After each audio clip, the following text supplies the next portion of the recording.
Hello everyone, welcome to my YouTube channel English with Saadat. Friends, आज हम सिखाने वाले हैं हैड। इससे पहले हमने हैव और हैव टू और हैड टू पढ़ा है। ये बिल्कुल मिलता जुलता है हैव या हैज़ के साथ। अगर आपने वीडियो लेक्चर नहीं देखी वो देखे, आपको ये भी आसानी से समझ आ जाएगा। अच्छा, हेड का इस्तेमाल हम करते क्यों है? जब भी हमने माजी की या पास्ट की कोई मलकियत शो करनी होती है कि मेरे पास कुछ था, पैसे थे, गाड़ी थी, खिलौने थे, इस तरह के सेंटेंसेस हम हैड से बनाएंगे। जिस तरह अगर आप ये कहना चाहे कि मेरे पास एक खिलौना था, तो आप ये कह सकते हैं कि आई हैड आ टॉय। मेरे पास एक खिलौना था। या आप ये कहना चाहे कि आई हैड अ कार। मेरे पास एक कार थी। I had some money.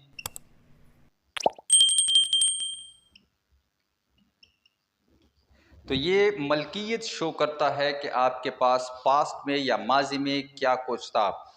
अगर ये चीज़ भी आपने नोट करनी है कि ये 7 प्रोनाउन जो है हैज़ और हैव में सिंगुलर और प्लूरल का अलग स्ट्रक्चर था, फार्मूला था। लेकिन यहाँ जितनी भी ये 7 प्रोनाउन है, इन सब के साथ या ये हेड के साथ ये सारे एक ही जैसे आएंगे।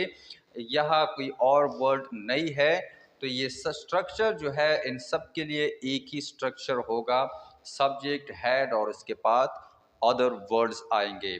तो आपने ये प्रैक्टिस करवानी है अपने बच्चों से, जब वो ये सीख ले कि माजी में मेरे पास क्या था, अब है या नहीं है।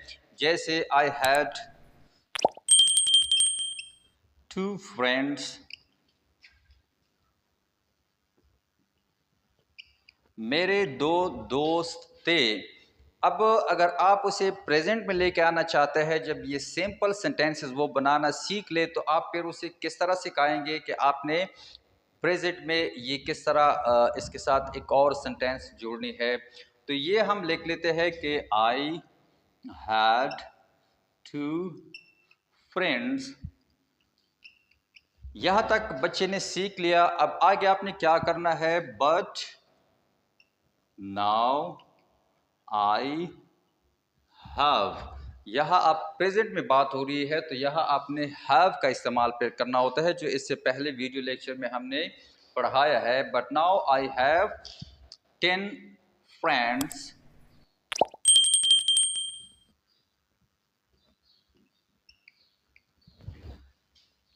जब बच्चा इस तरह के सिंपल स्ट्रक्चर सीखेगा, उसके बाद ये दूसरा उसके पास एक और वर्ड या सेंटेंस भी इसके साथ जुड़ेगा, तो ये काफ़ी बड़ी बात है एक छोटे बच्चे के लिए, या जो बेसिक इंग्लिश का लर्नर है, स्टूडेंट है, उसके लिए ये बहुत बड़ी अचीवमेंट है।